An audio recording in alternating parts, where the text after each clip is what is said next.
Good evening there, ladies and gents. Welcome to the Georgia Shooting Connection live stream. We've got JH586 with us and Kyle Lusk.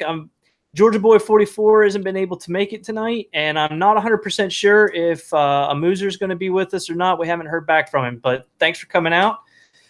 We've got Crazy Scotsman, Steel Hunter 1000, William C. Chapin's already here. Who else we got? MCK, glad to see you, brother. Who else we got on here? Big Al all the way in the top. So thanks for coming out, guys. I appreciate it. I think we're going to do a little bit of maybe talking about first guns or favorite guns, or if your first gun is your favorite gun, or if your favorite gun is your first gun. I don't know.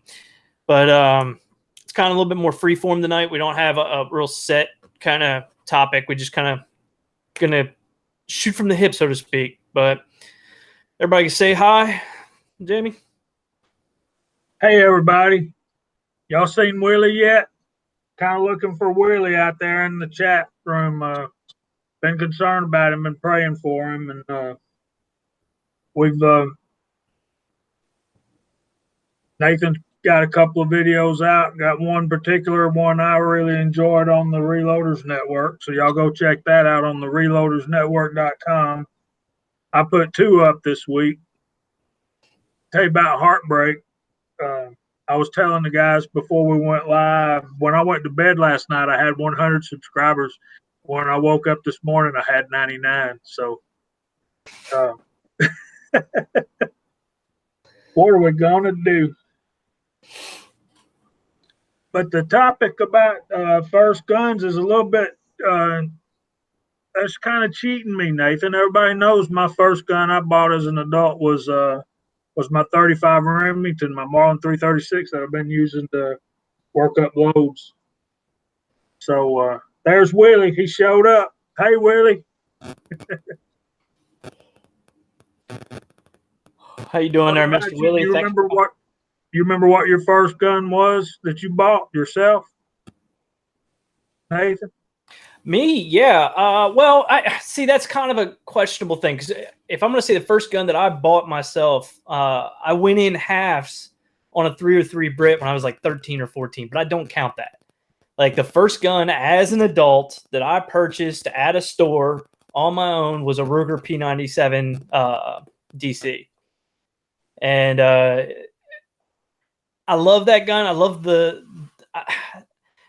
as a young man going out and basically your first handgun, getting a 45 polymer frame is just funny to me. It's like I hear guys doing it or people doing it now, and I'm just like, it'll teach you some bad habits. Trust me, I know. But it was a nice gun. I shot a lot through it. I lots of kind of a strong term. I probably put about 2,000 rounds through it before it developed a problem of setting back bullets real bad and maybe not locking up all the way, and it ended up going down the pike. And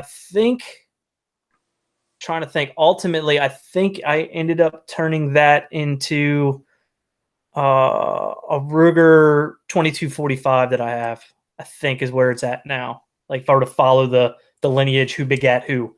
But I had a P95 Ruger and 45 ACP. It was a great gun, but it was all steel. It wasn't all of it. A guy was interested in buying that, and I put a price on it that I thought there was no way he would pay it.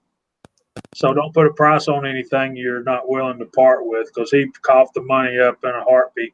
And it was like $100 more than I paid for the thing. So golly. That's a pretty good deal on your side. Hey, Thor's X, how's it going? Thanks for coming out, buddy. Willie, of course, glad to have you. There's Uncle Jim with his big hat. Yeah. How's it going there, Uncle Jim? Hopefully no hammers tonight. So, Kyle, what about you? You said you got yours still. Yeah.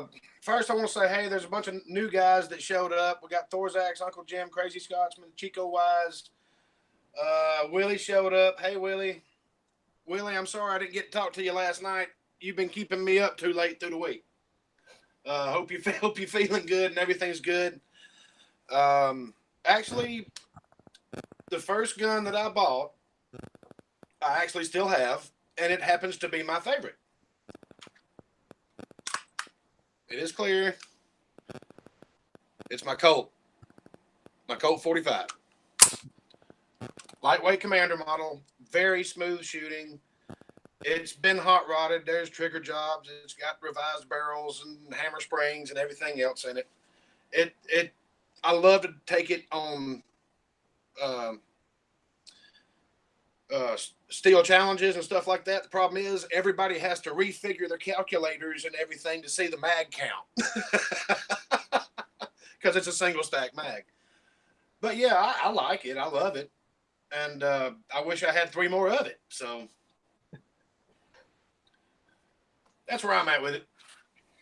Yeah, it's kind of an interesting that we both ended up with 45s as our kind of our first guns that we bought. I ended up with a 1911 some years later. That's basically that's my favorite gun that I own. But that P97 was it was funny because when I grew up, I don't know about you guys, but when I grew up, my dad was kind of hesitant with handguns, like rifles. As soon as I was like old enough to not tip over by holding it, there was a rifle in my hand. But when it came to handguns, he was always a little bit more tentative. Even though it wasn't that I wasn't allowed to shoot him or anything, it just wasn't something that we were really kind of being, I'm not gonna say pushed, but fostered into doing. So I remember one of my first handguns I ever shot was a little H&R 9-shot 22 with the worst trigger in the world. It's like if you tied a rock right around a baling twine and then tried to drag it up a granite cliff. That is that trigger. So nice and smooth. Yeah, absolutely nice and smooth. So I got that, and I kind of shot that for a while, and then when I left for the military, I wanted a handgun, and my mom loaned me her Makarov, and I shot it like once or twice, but I had very limited handgun experience until I bought that Ruger. So I stepped right into the big kids pool. It was so funny because I remember asking a question. I don't think it was Cast Bullet Forum, but it was one of the forums about, hey, how do you deal with 1911 recoil? And these smart asses got on there and they're like, oh, you're such a wimp. You don't, brr, brr, brr, brr, brr. Right? It's like, wait till you shoot a 44. I'm like, I have shot a 44. It's not that big a deal. It's just like, this thing flips real bad. And I don't know what it is. And it's because I grew up, what little bit of handgun shooting I did was cup and saucer. So I didn't know how to hold an auto really well. So yeah, it was an interesting experience, but I finally got pretty good with it over time. Dad sat down with me a lot, and that's where my like love handgun shooting kind of grew, was in the fact that I wasn't that good with it to start with. So I had to practice a lot. And then, now it's like I take my Kimber out and kind of nonchalantly just put a mag in a really small spot. I'm like, yeah, that's what I do. Yeah. Something that I found amazingly funny is Jamie's first gun that he bought was a Remington 35. The first gun that was ever bought for me was a Remington 35. The first, or was it your first or favorite, Nate? For what? The 45. Oh, that was my first. It was my first and my favorite. It's just different guns, 45s. Okay. My first and favorite was a 1911 45. And y'all are talking about Rugers. The best shooting 9mm I ever owned was a Ruger P93. With the decocker on the side. I was lethal with that thing. And I ended up losing it. Oops, I misplaced it. I ended up losing it. Yeah, that's mine was the cousin. Mine was the 45 cousin of your P93. It was the P97. Yep. And it was nice for a while. One of the things I remember that gun doing that I thought was, sorry, I'm leaning up so I can read the chat. One of the things my eyes stink. One of the things I thought was weird about that gun is there was certain ammo that for whatever reason it would tear a ring of brass off. So you'd end up with like these little shards of brass all in the gun. And it was real bad about that with like Remington UMC, and there was a couple other ones that it didn't like. But I could feed it like, 230 grain ball ammo all day, and it was great. It really didn't like anything else though. I wished I still had my P95. That thing, I really liked it. It was just a hoss. Let me ask you, I got an email today, and you guys out in the chat room too. one of the regular emails I get is from one of the gun companies. They've got Kimber. I think it's the full 5-inch model. Kimber 1911s, 45 ACP on sale for $600, $599. That's shipped, including the shipping. That sounded like a pretty good deal to me. If I didn't have to buy an AC evaporator for my house, I'd be all over that. Yeah, that sounds like a really good deal. It depends. It's a custom too, right, Jamie? I'm not sure. I don't know. All I saw was Kimber 1911 45 ACP 7-shot magazine, $599 shipping included. Yeah, I mean anything that you get from them is probably going to be. I don't think they're making any government models. I think everything they make is, got decent sights and stuff on it. So you're probably pretty good to go. I would, if I had the money, yeah, I'd get one. If for no other reason, then I'm sure the loaded cap gun would love one, wouldn't you? Mike Treen joined us tonight. Thanks, Mike. Appreciate you coming out, buddy. Let's see if we got anybody else that's jumped on here. Eagle Eyes in the house. Good to see you. Bigger behind the trigger, Atkinson. Last shout out. What's that, boss? Mike jumped on after the last shout out. I couldn't get him. Couldn't get him in there.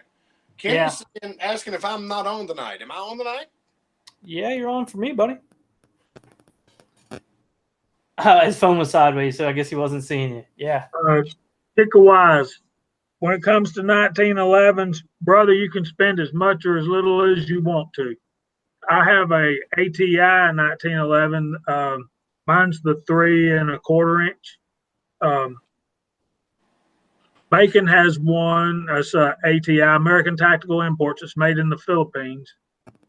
He has the 5-inch model, and I wish mine was a 5-inch, but I got the 3-inch so I could carry it and conceal it a little better. Now those guns going to run you $300, $350, $450, somewhere around in there. But if you can get a Kimber, Kimber's fit and finish is untouchable in my mind on a Kimber. Unless you got an older coat. Yeah, Colts are going to be a good bit more. Now you can get a Remington for $500 or $600, but a Colt, if you can find a Colt for less than what, $800, that would be a decent deal.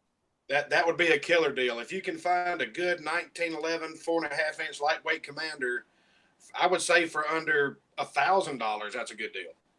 Yeah, an older one. People don't like to get rid of them. I'm not talking about the new ones. I'm talking about like mine. I've had that one for 20 years, and I bought it used off my boss.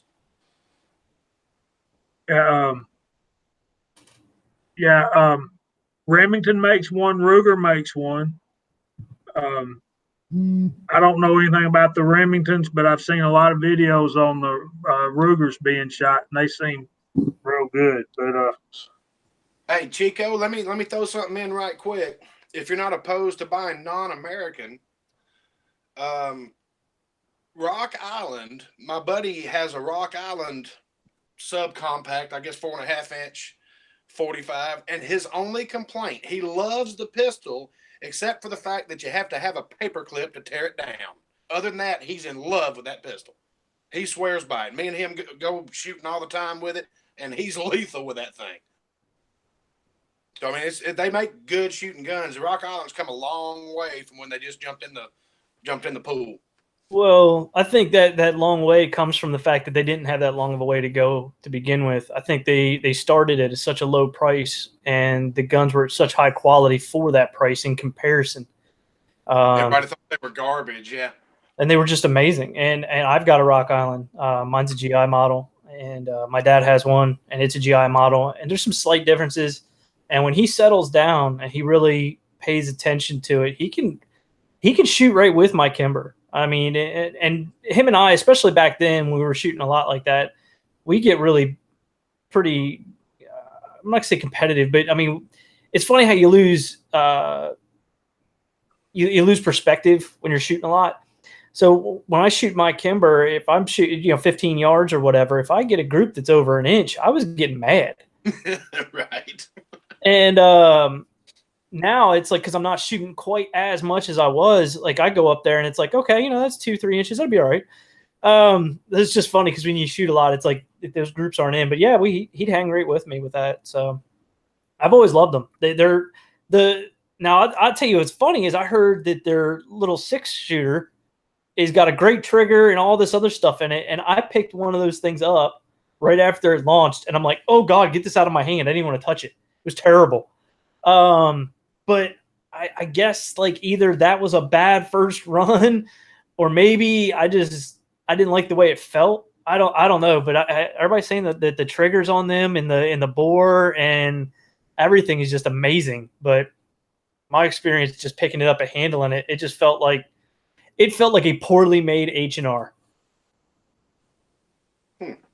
Scotsman said on the chat in the chat room that if you guys know him and you're looking for something, you want the best price out there, get in touch with him and he'll find you the best deal out there.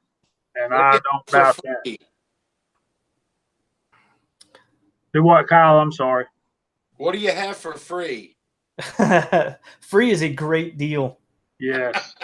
I'll take 2. Yeah, my next firearm that I'm looking to buy is going to be an airweight, a 5-shot Smith. Yes, Dave, that's a great deal. I forgot to mention Springfield, and these guys in the chat room are really lighting it up on the Springfield 1911. One thing. I'm sorry, I was reading Scotsman's comment.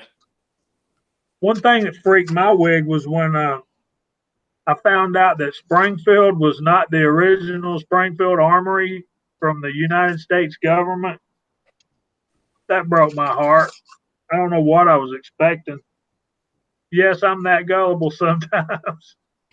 But Nathan, thanks for not laughing out loud at me, brother. I appreciate that. No, sir, I'm not going to laugh at you out loud because I make those kind of mistakes all the time.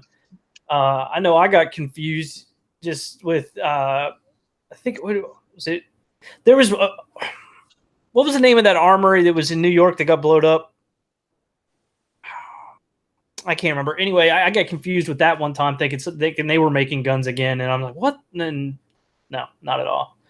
Ooh, Curtis, he said he has a 638 and a 342, and he loves them both.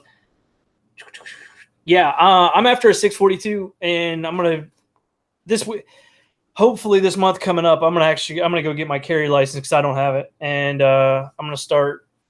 That's something that I'm really, really, really highly considering moving forward. And I like the idea of a revolver for a carry. I know some people don't, but well, when you squeeze a trigger, it goes off. Yeah, and I'm not one of those guys that's going to carry a lot of extra ammo or anything like that. It sounds kind of ridiculous, but I guess my reasoning, because I've always been on the side of when I'm in these states. I mentioned this. I think it was Josh Benware did a video about carrying and like the tactic cool guys or whatever. Anyway, I mentioned on there that when I'm overseas, you know the danger's right there. I've got a gun on me. I know what's going on. I know there's bad guys out to get you. But when you come home, you just don't want to think that way, and I've just never really thought about it too much. And then when Catherine and I go out and we go do something, it's kind of odd that most likely the most well-trained person in that room isn't armed. That seems like a bad idea. Like, it's like, I think I should probably carry it for no other reason than I'm probably the best shot in the room in most places that I'm going to go.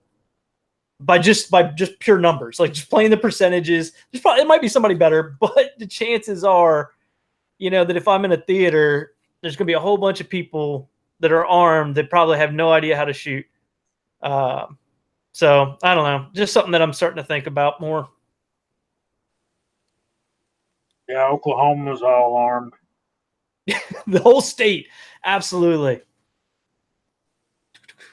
So what's a 642? Fill me in. It's just one of those. It's just an airway. It's just I want the one that doesn't have the laser. I don't know whether it's a grip thing or whatever, but there's a specific one that I like. It doesn't have any locks in it. It's just straight up, just a little snubby 38 special. You know, plus play rated, and I think that's the newest numbering for it. Smith J frame. Yeah. Yep. And said that I know exactly what you're talking about. But yeah, that's my bad. There's so many different models, and they've come up. Maybe Scotsman can help us. They've come at the 3 now. You know, they've got 300 models. You know, like the 342, the 386, the 3. A lot of them I know what they are because I've enjoyed Smiths for a good while, but there's so many different models, kind of like a Glock. You're never going to learn all of those numbers, even if you wanted to, which I don't. Somebody sent me a message the other day. Oh, it was Georgia Boy. Y'all don't tell him I said this, but he wanted to know if any of my 40s were a Glock. I said, man, I appreciate the offer, but I don't do Glocks. I'm sorry. Not that I know anything about Glocks. I just don't know anything about Glocks. I don't know if I like them or not. So I'll bring some next time we go shooting. You can shoot mine. The only reason I still own them, I was never a Glock fan. I always was a Glock enemy. And then they had some police trade-ins, and they were at killer prices. And a buddy of mine said, look, go buy it, go shoot it. If you don't like it, I'll pay exactly what you paid plus $20. I'm like, okay. So I went and shot it, and I'm like, I'm keeping it. And the first one that I got was a Glock 19, 9mm. And or is that a 17? It's 17. See, it's all the numbers. The next one I got, he gave me the same offer, and I went and got a Glock 21, and I love both of them. I used to could not hit the inside of a barn standing in the bastard with a Glock. And my buddy, he got a brand new Glock something, and we had some clay pigeons set up in a tree, and he said, here, you can have the first shot. So I went and shot it, and I was like, yep, didn't hit anything. It's a Glock.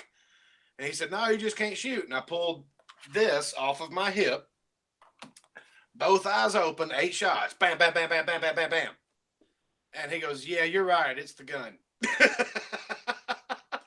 I mean, of course, I've got tens of thousands of rounds down this through multiple barrels and everything, but maybe I wasn't used to the feel of the Glock or whatever. But the two that I've got shoot really well for me. My take, the only experience I have with them is naturally I don't want to hold them right. I just don't. It's like I hold it. I don't get my webbing up in there far enough because I'm afraid it's going to get torn off, like an old CZ or something. No offense, Scots, man. I said CZ. You say CZ and he like shows up. But yeah, that's kind of been my problem with Glocks. I just the way the grips feel. Now I picked one up the other day over at a new gun shop here, and they had some really heavy stippling on it, whatever, and it felt much better. It felt much more like positive in my hand. But I don't have a giant, I don't know, desire to go grab one. Not when there's other revolvers around for me to mess with. There you go, Scotsman. There's the hammers.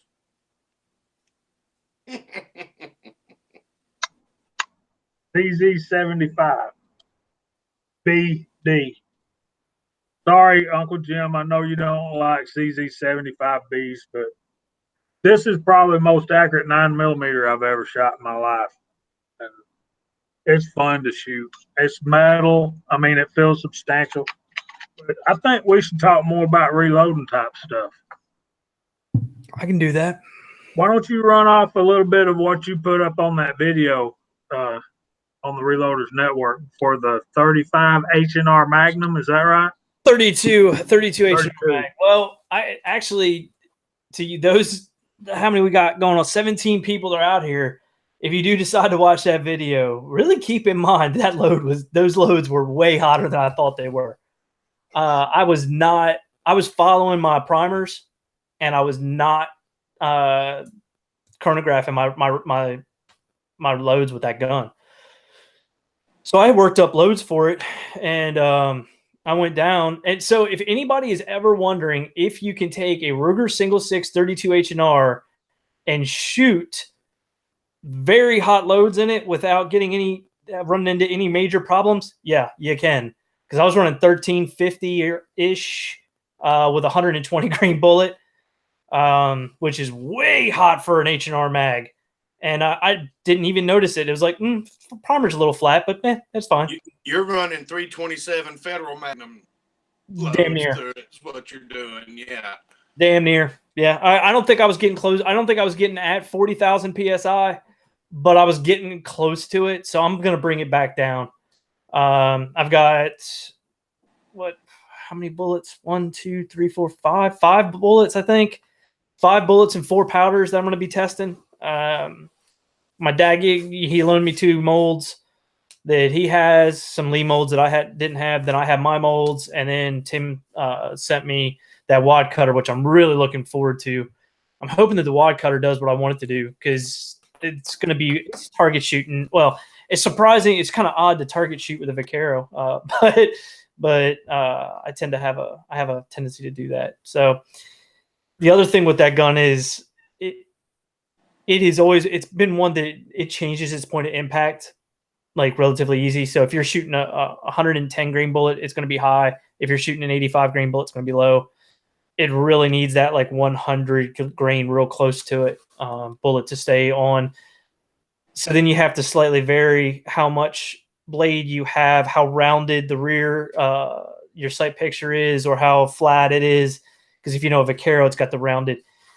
And it can get difficult quick. If it shoots point of aim and I can just do the normal rounded, I can really, really, really tack drive with that thing. I can do the same thing with my 45 Colt that's in a Vaquero. So I'm really looking forward to that load development. It's going to be interesting. And I'm planning on doing a reloading video on it. Something that I've in the past, I've always tried to mix my reloading into my load development series, and it makes the videos drag forever. And it's like a lot of this crap that you guys have already gone through and done. So to me, it's like, yeah, just doing just the reloading section on its own in its own video is going to be cool. I don't know. It's going to be a fun series. I'm looking forward to it. What you laughing about, fool? Because Big Al said Glocks never miss. They always aim at your foot. I have seen more people. Guys, let me take this moment to issue a public apology. A lot of y'all gave me y'all's addresses, and I was boxing up. I was taking Scotsman's advice. I was boxing up prepaid postal boxes from United States Postal Service, and I boxed up several of these, and I was just waiting for when I had time to run down to the post office and get it done. And then Scotsman sent me these magnets, so I had to cut all of them open, and I taped them so good I ripped the boxes all to hell. So I got to go to the post office hopefully tomorrow on my way back from work, if I get out of there early enough, and get all brand new boxes and repackage everything. But I haven't forgotten about anybody.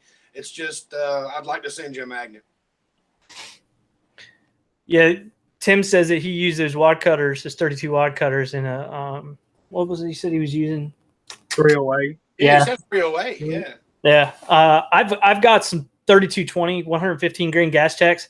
I've really thought about loading that up in my 303 Brit as a plinking round. In fact, I might do that eventually sometime. I haven't thought about sizing one down that far though. Did you have to step size that, or were you able to kind of hit that in like 1 or 2 passes? Is that, I don't know. When I think of size, I still think of the 4500, and I know if you try to size more than 2,000 or 3,000 with that thing, it'll start acting stupid and stick, and so I don't know.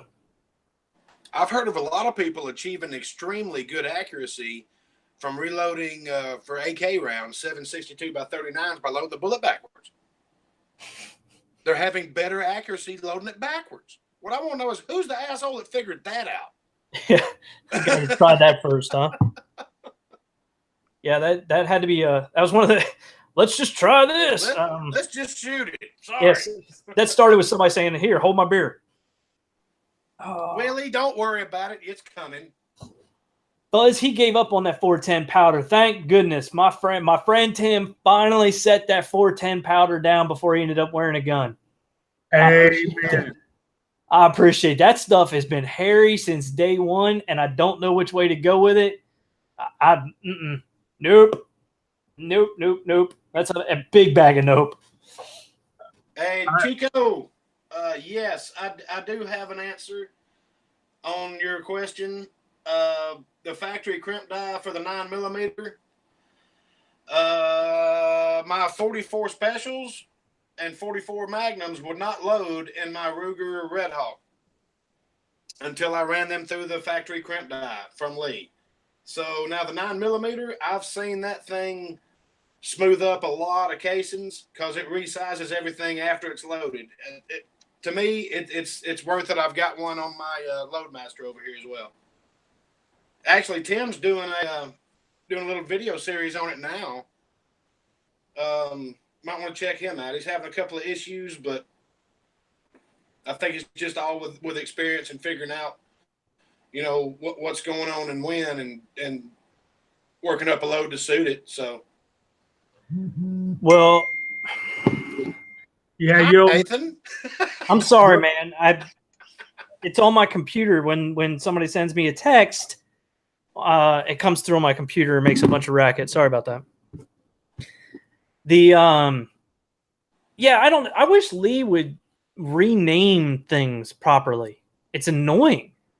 If it's a 45 ACP, it's a straight wall case, and they put they put the carbide sizing ring in it. So then you're sizing the entire thing down as part of the factory crimp die. If it's 9mm, it's not a straight wall case, so you're not doing that. If it's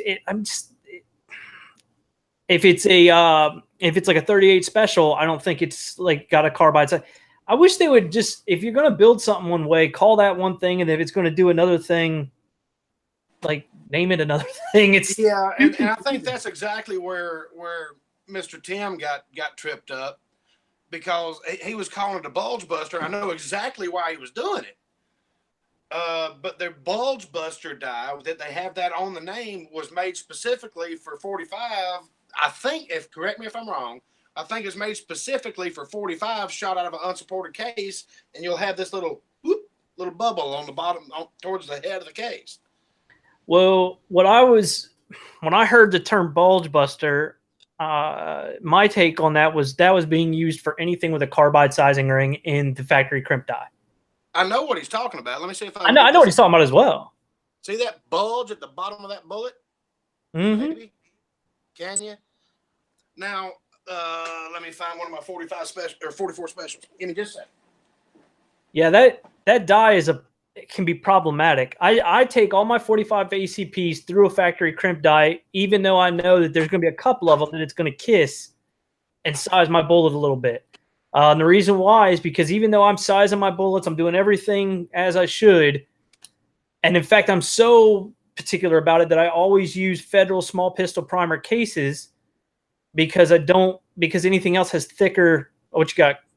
Go ahead and talk, Kyle, so I can see what you got. I'm sorry. I was just going to let you finish. I was just showing. These are exact same size as the one I just showed you. These are 44 specials, but I ran them through the Lee factory crimp die. Here you go, Chico. You can see where the bottom of the bullet is, but that bulge is not there. It looks like it's there. All right, you see right crap here. You see that? Now, let me get this one that close to the camera. That's got a noticeable bulge in it. But I ran it through the Lee factory crimp die and it took it out. So I mean, there you go, Chico. That should it's the same for any caliber, from what I hear. I think you just got to be careful with it. Like if you've got a round that is falling into your chamber every time, no worries, and it's straight wall case, like 45 ACP, I wouldn't touch one. But if you've got one with it, every once in a while that you have one that doesn't want to sit right or doesn't want to, doesn't want to seat onto the case mouth or headspace on the case mouth, then feel free to use it. But know that it is going to size your bullets a little bit, and you could run into a problem that way. It's a goofy situation, and it depends on the factory crimp tie because not all of them have that carbide sizing ring. Some don't, like the 9mm.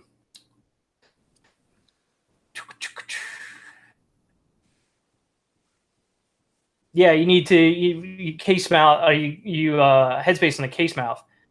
So it's a goofy thing, man. In fact, because of what Tim said, I want to go out and get a 32 H&R mag factory crimp die, hoping that it has the carbide sizing ring so that I can size my cases with it.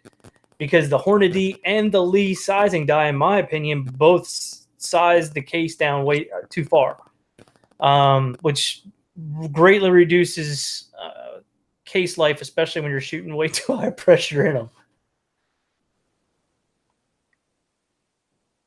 What are we breaking ground with?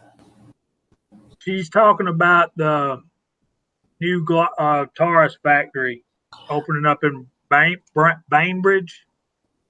Yep. I need to keep taking a looking at the Taurus website to see if they got any great jobs open up. Because I'll drive over there. How far is that from you? That's not that far. It's like like an hour west, I think. Okay. It's really over in the corner. Yeah, that'd be right on the Alabama line. Just about. Yeah. It's not too bad of a drive. I used to make it every once in a while for work, and I think it's like more like 45 minutes, maybe. They might have mosquitoes that speak Cajun. Yeah, because it's right down there close to the Redneck Riviera. You, Curtis, how does it have a I don't understand how it can have a carbide sizing ring if it's a tapered case. You know what I'm saying? Like, I don't know. Sorry, go ahead. I mean, I believe him. I believe you, Curtis. I'm just saying I don't know how it would work. That's weird. Sorry, Jamie. I didn't mean to cut you off. I just wanted to. I can't double check him. Anyway, the Chico wise, the Lee factory crimp dies just work. They do.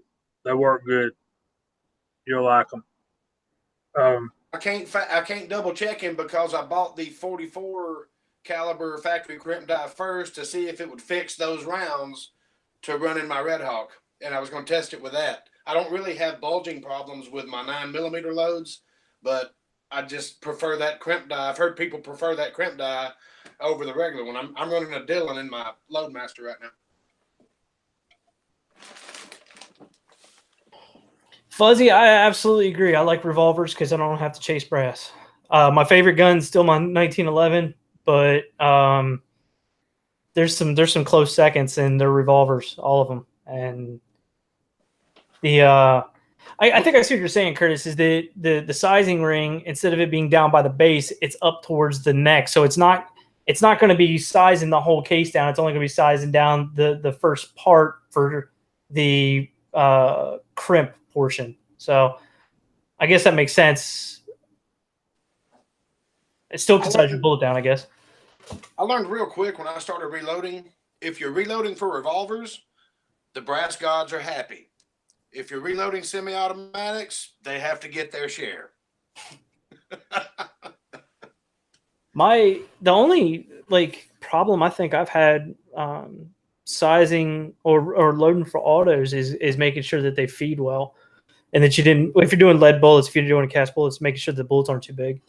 Because I think my Kimber's got a pretty tight chamber in it, so I end up shooting 451 bullets, which are right at groove diameter, but it doesn't care for whatever reason. I'm lucky. But I had to do that, and I had to get those Federal small pistol primers because it was the thinnest case I could find that I could find in abundance.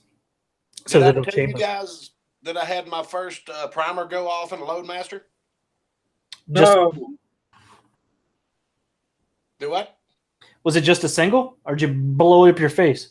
Oh, no. It's just a single. But you know that little scatter shield that they send with it, that they say you need to use if you're using anything other than CCI primers? Well, I installed it, and I'm in the middle of running it, checking out my bullet feeder and all that, where all you have to do is pull the handle and pull it up, pull the handle and pull it up. And you're spitting out ammo like crazy. Well, it's doing all the functions at once, so you can't rely on feel. I come down with it, and all of a sudden, bang! I was like, I get to looking, and there's a reason that shield is shaped the way it is, because all your primers come behind the shield. Your primers come up because it primes on the upstroke, and there's just a lever down here that throws it up, and it went off because I was using Winchester primers. It was only one, and I've loaded about 2,000 to 3,000 rounds on it. But it's don't take safety for granted. Yeah, there's no doubt about that. James Pollard, thanks for coming in, buddy. I appreciate that.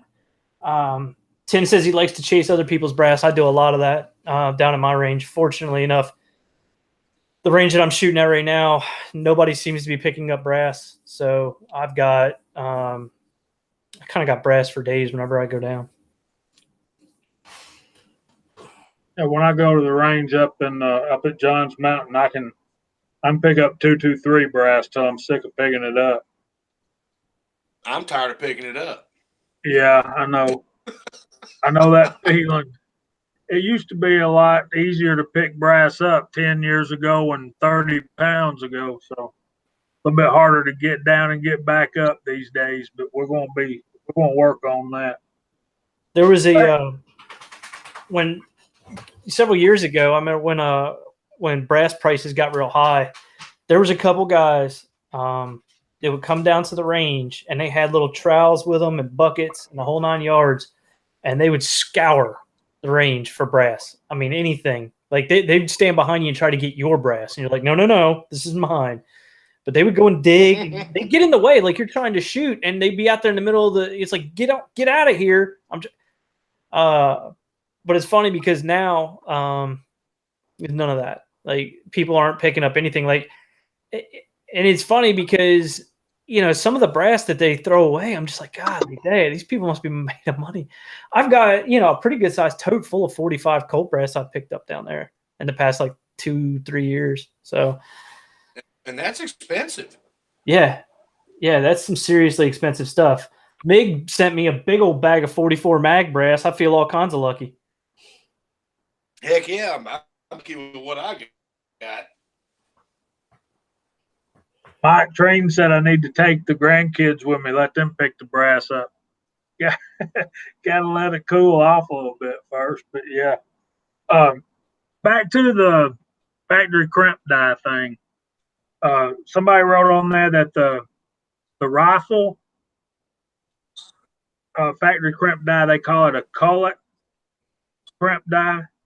That's the one you can see down in, and you can actually see to adjust it so well that when those collets come up and are touching each other, that's far enough. You're not going to be gaining anything else. Those are the ones I like. That's the one I got from a 35 Remington and 30-06, and I bought RCBS dies for 38 and 357 and 30-06. I didn't get a Lee factory crimp die because I didn't buy the Lee set of dies. But I've since bought those. I don't have one for the 357 and the 38 Magnum, but I do I bought one for the 30-06. All four of those? I think we can. Can y'all see that, guys? Now, which one is that, Kyle? This is the Lee factory crimp die for a 35 Remington. Cool. And it's got the 4, and they say if you look down in there and they're touching, you're not getting any more of a crimp out of this. All you're going to do is destroy the die. So you start out a little loose, see if that's where you want it, see if everything chambers. If you need it a little tighter, go a little tighter. If it's a bolt gun, you shouldn't really be a problem. You'd run into it in semi-automatics, but I think the 220. I don't know about this, but I think the 223 is a factory crimp die. I mean, the full length crimp die instead of the little collet thing. I'm not sure. I don't know. Curtis said that they offer that collet style on some Magnum pistol calibers, and they don't have a carbide sizing ring. So I need to get one for my 357 Magnum because as I'm using my Lee 4-hole turret press, I have to stop. I can't go around and use it in my current configuration, I have to go back and then readjust the full length sizing die down to where it'll crimp, and then run them all through again, because I don't crimp and side and I'm sorry, this is the bullet seating die that does both functions, but I don't. And y'all say, if y'all seen my video, you'll see why I just don't crimp and seat the bullet at the same time, because it will cause the case buckle. And no, the factory crimp die will not take those buckles out of that case. And if it did, you wouldn't want to shoot it anyway, because that brass has been weakened in my mind. Y'all know more about this than I do, but that's the way I feel about it. Did Yeah. y'all see that buckled case on my video? Yeah, yes, I do. Yeah, I wouldn't. I'm with you. I wouldn't shoot a buckled case, even if it is flattened back out. No. Now, one that has like a bulge or something, and I think that's no big deal. But yeah, not one that's been buckled and creased. That causes, they cause a problem. That's what my mind's telling me.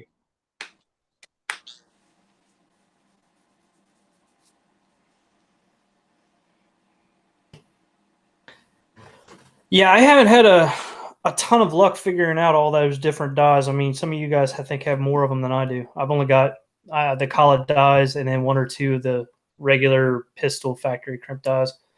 Even though I'm probably going to end up getting into shooting 9mm and loading 9mm, I'm hoping, fingers super cross, that I've got a line on some lead, and I'm going to end up loading 9mm and trade. So I'm hoping. There you go. Georgia boy just showed up. Hey, Pastor. Georgia boy, glad you can make it. So, Mr. Emperor, are you saying that you've buckled a case before?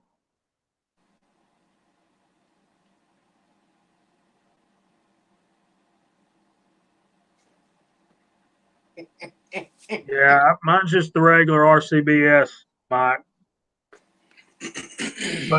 And I think most of the guys out there in the chat room, I know Tim especially. To me, 9mm is just a little bit more persnickety to load than the other pistol calibers, and I don't really know why. It may be because the chambers in the guns vary so much. Like when I load before I got the plunker, the tester, the cartridge tester from Lyman that y'all saw on mine and Kyle's video. I was using the chamber of my gun to check the size to do the plunk test. I could get them to where they would fit in my Taurus, great. Fall right in, fall right out, and they would lock up the ZZ. They would lock up that CZ at the range. So I started using the CZ barrel to do my plunk test when I do the 9mm. And once they would go in and out of that chamber good, they worked in both pistols fine. Kyle loads and shoots a lot 9mm. What's your take on it, Kyle? Are you even there? He's not there. Never mind. Yeah, I've always been a little, I'm not going to say leery, but, 9mm, I always thought it was kind of an odd round because the bullet weight can go from, 115 grains up to 147-ish. That's like a 30% increase in bullet weight, and you have very little case capacity to work with. So I always kind of was with 9mm. I always thought it was going to be one of those things where you find that pet load and you just rock there forever and ever and ever, no need to change any time. But I don't know. Go ahead. I know, but sometimes you get a new, you'll get a new mold, and there's a mold out there you really want to try out. So that changes up everything. A new powder comes out you want to try. So you think, well, maybe I can get some more speed out of this one, this powder over that one, or maybe this one's more accurate, this, that, and other. But one thing I found out on that last video I made, the Berry's bullets out of my 6-inch 586, the ones at the headshot of those of y'all who saw that video, those things shot a lot better than either one of my cast bullets. But then again, I got to be fair in that because my glasses were messing with me at the range, and when I bend over to aim my gun, I would get the top part of my glasses right there would actually be right in the middle of my line of sight. So everything was all fouled up. I think those cast bullets shoot better than I shot them that day. But the ones with the Berry, I got down on one knee and got all the way behind my sights, and they were just they were great. But one other difference is, and y'all correct me, fill me in, is on those Berry's bullets, they are slick sided all the way down, as opposed to having tumble lube or grease grooves in the side of the bullets. So I'm thinking that makes them more accurate too. Don't you think so, Nathan? Yeah, that very well could. I kind of like some of those Berry bullets. I think they're a really good option. In fact, that's probably the option I'm going to go with loading 9mm for that fella instead of having to cast, because casting can take, where I can, buy 500 bullets and for darn near the cost in lead. When I know, and that Kyle and I both have the same. It's the Lee Tumbleweed 124, 125 grain 2R. It's more of a pointed round top on the top. I love it. That thing works good. It shoots pretty good. And I'm still working on my 40 caliber stuff. Georgia Boy did a video today. If y'all hadn't seen it, y'all need to go check it out. It's on his Kel-Tec 40 caliber. What do you call it? What would you call that thing, Nathan? Pistol caliber carbine. That sucker folds up and fits in a backpack. It's the coolest thing. Yeah, Curtis says he shoots a 158 grain bullet in his revolvers. I've heard of that. It's 20 grains, or it's only 30 grains because you're used to working with 45s or 44s and things like that. And when you start working with smaller, smaller calibers, and you start looking at the percentage difference, that's a huge percentage difference. I mean, between your base level and your top level. But that shooting heavy bullets has been a big thing for a long time. I don't know. I'm usually more inclined to shoot lighter bullets lately. I don't know why. Yeah, I kind of like to stay on the low end of the weight side just to be able to get more speed out of it, more velocity. And I don't really know why. Well, Jamie, one thing I saw, it depends on what I'm using it for. For instance, for my 45, when I switched from trying to shoot 230s to 200 grain bullets, it was like that gun just turned magical. It's just like I can blindfolded and shoot them all right in the center. I mean, 200 grain bullets, perfect. And I found that to happen quite more often than I thought. Whereas I would just go down one level from what was the heaviest bullet options, and I found really good accuracy. But for certain things, for man stoppers, like if I was going to load 9mm for self-defense or 40 or anything like that, the lighter bullet to me is going to give you a better wound channel because the speed is going to create that cavity thing that it does. As long as you don't have over penetration with a good hollow point, you're not going to have that. I don't know. Make that, that's kind of what I would think along those lines, even though I would never use, but see, it's kind of make believe because I would never use reloads for self-defense unless it was just my gosh, I'm at the range and somebody, attacks me kind of a thing. Why is that? I just wouldn't, because legality reasons. My carry gun will be factory ammunition. I was going to say legality would be the number one thing. You get the right lawyer and your ass is in court for 6 months. Yeah, I'm too poor to do that. Like, and not only that, I don't want to be like I work for a university. I mean, being the guy in the university who killed somebody is going to be hard enough, much less the guy in the university that's being charged with murder. That would be very difficult. Guys, I'm sorry I had to excuse myself a minute ago to make sure the kids had dinner and all that stuff. And apparently, looking at my iPad over here, I need to make sure they quit downloading some stuff so I can catch up on the chat. I'm running way behind over here, so I can keep talking through my phone. That's fine. Well, y'all know Georgia Boy's a pastor. He had a good one on the comments in there. He said he shot some jacketed bullets once, but he repented of that sin. And I don't want it to be junk. I want it to be a nice machine, and I don't quite know how to get there from here. So I can't speak for the sub 2000, but just the Kel-Tec carbines, they feel like a hunk of plastic, but they shoot amazingly well. They're reliable. Me and my buddy bought one, and we were in his backyard and just wore that thing out, or we thought we were going to, and it just shot amazingly well. Well, Georgia Boy at subsonic speeds, suppressed, why not just go with a 300 blackout? It just would be an easier thing to do. Yeah, but I don't know. I'm getting into this world is very new to me. I've been a revolver, lever action, old timey gun guy my whole life. So me too. Into that black gun world is really all new to me.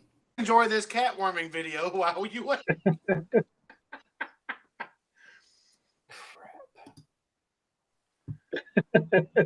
Answer. Oh, mine didn't. And then it didn't. I still got the little circle. Chat and everything too. Yeah, exactly. It'll basically just stop it and shut down and close it up and all that. So it's not gonna.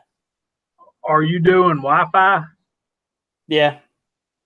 And I can't put into my router's way up. I think they can see and hear everything because everybody's saying we're here, we're here. I think it's just us that lost video feed. Yeah, well, it's kind of catching up and stopping and ridiculousness. I was going to say, Vanessa just said, all I see is a spinning circle. Well, the chat's still working. Clicking. Yeah, sorry, man. Hold on, I'll mute me.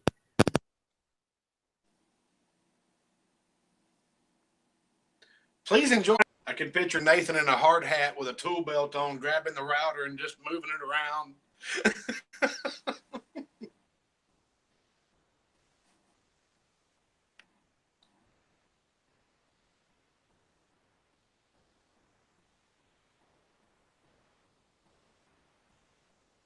Man, Georgia Boys. Come on.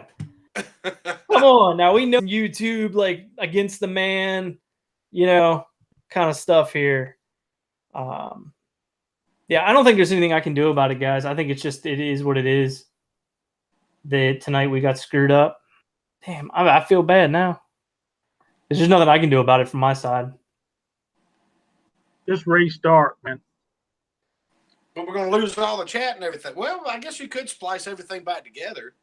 Well, by the time, but see, then, I don't think I think it's actually on my end. I think it's actually the internet's not worth a darn. Unfortunately. I could start one, but I don't have a laptop here to do it with. Yeah, I know, boss. Can you do it from a Chromebook or whatever the hell they call it? Probably, but hang on. Looks like we're back live.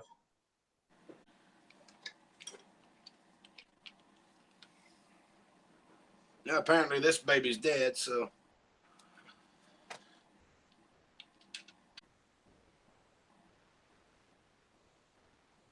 The chat's going crazy. My circle's spinning counterclockwise. Does that have anything to do with it?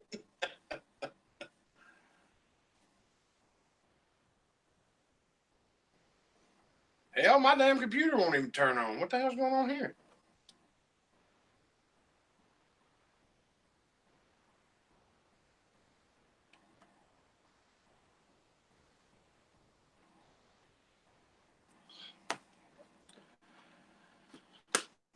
I hate to do it, but I think we just might need to shut it down for the night. Because it's not. It is an internet thing. It's an internet. I looked, and it's. I have almost no bandwidth, and that's what's causing it. But there's nothing downloading in the house. Everything's turned off. Daggone it, I feel bad now. It's kind of a cruddy ending to the night, isn't it? Yeah, well, let's just chat with them. And it's been causing problems in the past, and MediaCom finally fixed it. But then I saw the other day that they were out changing lines again, so that's why I'm thinking it could be that. I don't know. Well, did you cut it off? No, I haven't. I'm gonna basically, I think, just go around the room, kind of giving your goodbyes there in case they pick it up, and then we'll when it looks like all that's played through, we'll go ahead and shut it down. And now the chat goes. Yeah. Yeah, guys, this really isn't working. Anyway, I'm Kyle. I'm going to get your packages out. All of y'all that sent me your address. Thanks for showing up tonight. It was fun. I got to yell at my kids for something they didn't do. So, thanks for stopping by. I'm out.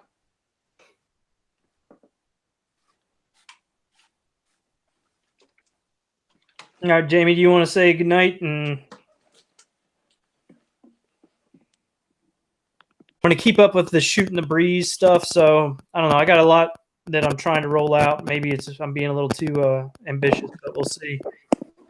But guys, I appreciate you coming out, and we'll be on next week. I think we're going to try to do a guest next week. I haven't talked to anybody, but we'll figure that out.